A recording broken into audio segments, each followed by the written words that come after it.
I had 3 stitches in my abdomen when my parents told me to take the bus. Not a ride. Not, are you okay? Just, we're at the mall getting things for your sister's birthday. You'll manage, right? I was standing outside the hospital, discharge papers still in my hand, the bandage tight enough to remind me every time I breathed. Take a bus, my mother repeated, like it was nothing. Like I was nothing. I didn't argue. I didn't remind them I had just come out of surgery. I just said, okay. Then I hung up. For a second I stood there, watching people walk past me, families, couples, someone laughing too loudly, and realized something simple. They hadn't changed. I just finally saw it clearly. I called a taxi instead. The driver glanced at me in the mirror when I got in. Hospital? He asked. Yeah. You shouldn't be alone after that. I almost smiled, but I didn't answer, because that wasn't the part that stayed with me. What stayed was the sound of my mother's voice choosing balloons over me. By the time I got home, the house was empty. Of course it was. I sat down carefully, one hand pressed against my side, letting the silence settle in. Then I reached for my phone, not to call them, not to complain, to call the bank. Hi, I said calmly when the line connected. I need to update my life insurance beneficiaries. A pause. Of course. Who would you like to remove? I didn't hesitate. My sister. Because for the first time, I wasn't going to wait until something happened to matter. The change took less than 10 minutes. That was the part that surprised me. Years of being the responsible one, the backup plan, the person everyone assumed would always be there. Gone. With a single update. Your sister has been removed as a beneficiary, the agent confirmed. Would you like to add someone else? I thought about it, then shook my head, even though she couldn't see me. No, leave it as is. Because this wasn't about replacing her. It was about removing the assumption that she had any right to me. I ended the call and leaned back slowly, careful of the stitches. The house was still quiet, too quiet. By evening, they came back. Laughter first, then footsteps. The door opened, and my sister walked in carrying shopping bags like she was returning from a celebration. Hey, she said casually. You made it back? I looked at her. Yes. That's good, she replied, already moving past me. Mom said you were being dramatic. Dramatic. 3 stitches, hospital discharge, taxi ride alone, reduced to a word. My parents followed in after her. My mother barely glanced at me. Did you eat? She asked, already heading toward the kitchen. I'm fine, I said. My father nodded once. Good. That was it. No questions, no concern, acknowledgement. I sat there, watching them move around the house like nothing had happened. Like I hadn't just come back from surgery. Like I didn't matter. And for the first time, I didn't feel hurt. I felt clear, because something had already shifted. They just didn't know it yet. The next morning, my sister complained about a headache. Not unusual. She had one almost every week. Probably stress, she said, sitting at the table, scrolling through her phone. I didn't sleep well. My mother immediately went into action. Did you drink enough water? Maybe it's your blood pressure. You should see a doctor just in case. Just in case. I stood in the doorway, one hand resting lightly against my side. No one asked how I was healing. No one checked my stitches. No one even remembered. I'll book you an appointment, my mother added quickly. I can drive her, my father said. Of course he could. I watched them move around her like she was fragile, like she mattered, like she needed protection. And I understood something then. It had never been about need. It had always been about preference. I turned away and went back to my room, closed the door, sat down slowly, and for a moment, I just breathed. Not from pain, from clarity. An hour later, they left for the clinic. I could hear my mother reminding her to bring her ID, my father telling her not to worry. The door closed. Silence again. I picked up my phone, not to call them, not to check on her, because for the first time, I didn't feel responsible. Not for her, not for them. Whatever happened next was no longer connected to me, and somewhere, deep down, that mattered more than anything else. They came back quieter than they left. That was the first sign. No laughter, no casual conversation, no background noise filling the house. Just silence. I was in the living room when the door opened. My sister walked in first. Slowly. No phone in her hand this time, no energy in her voice. My mother followed, eyes fixed on the floor. My father came in last, closing the door a little too carefully. Something was wrong. Not small wrong.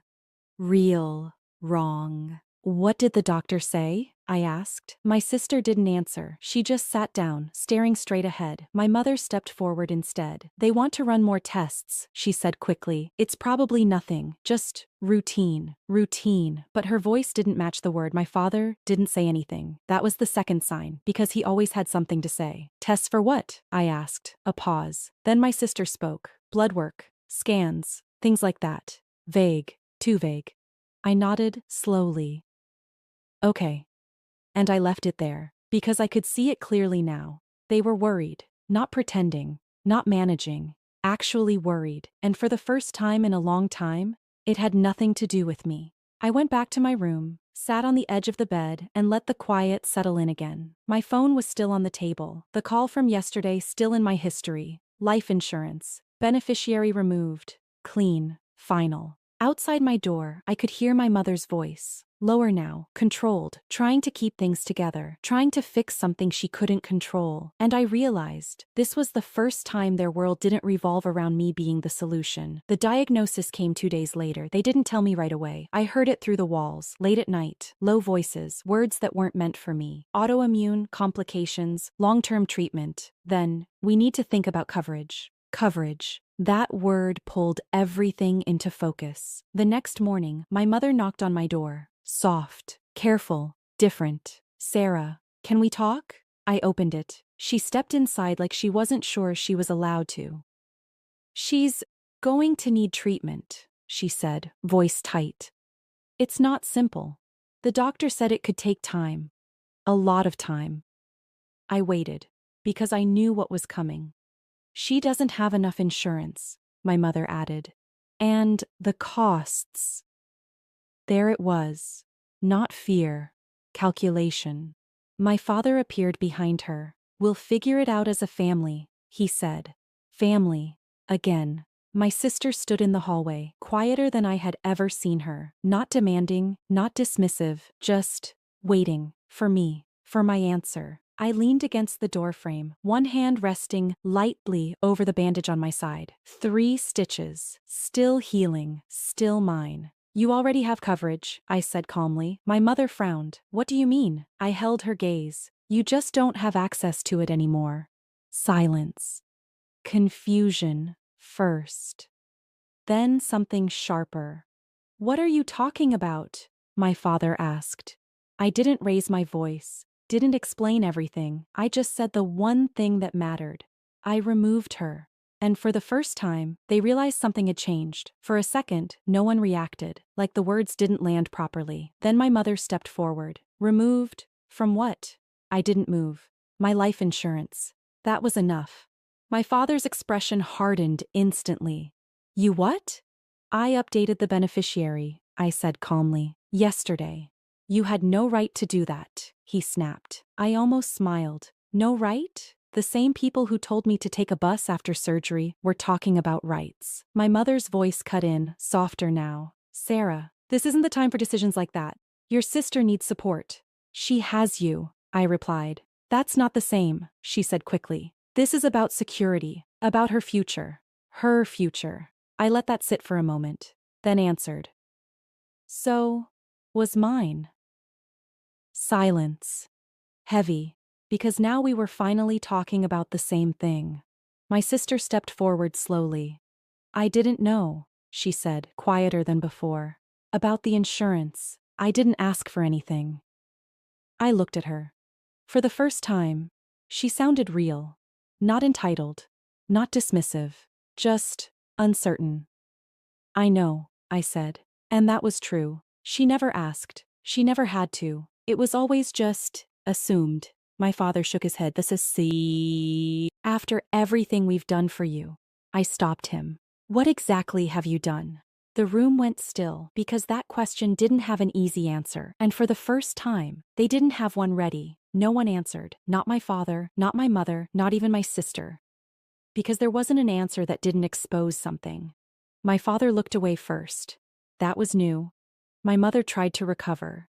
This isn't about the past, she said quickly. This is about what's happening now.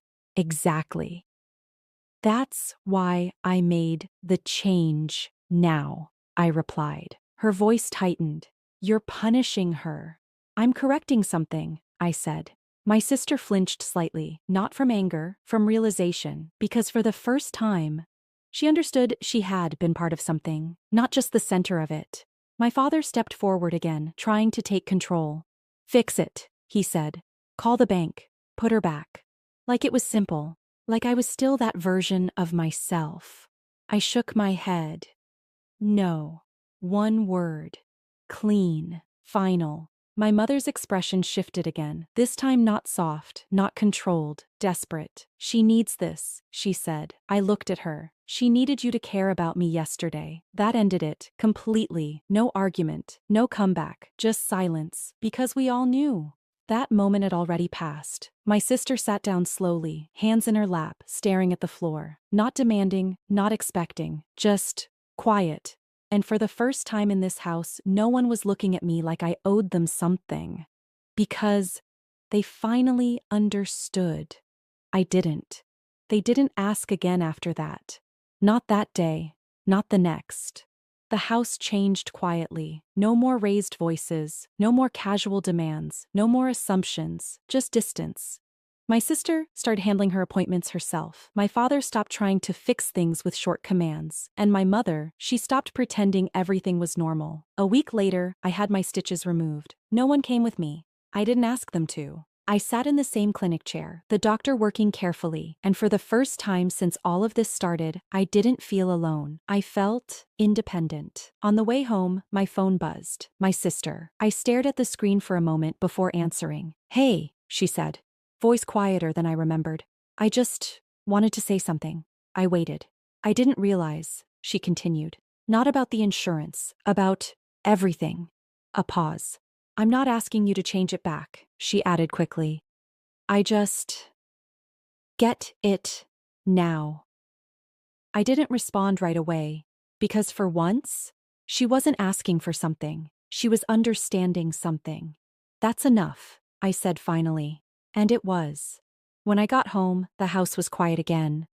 But it felt different now, not because they changed, because I did. I walked to my room, set my keys down, and closed the door behind me. No noise, no pressure, no expectations. Because sometimes, the most important thing you remove from your life isn't a person. It's the access they had to you.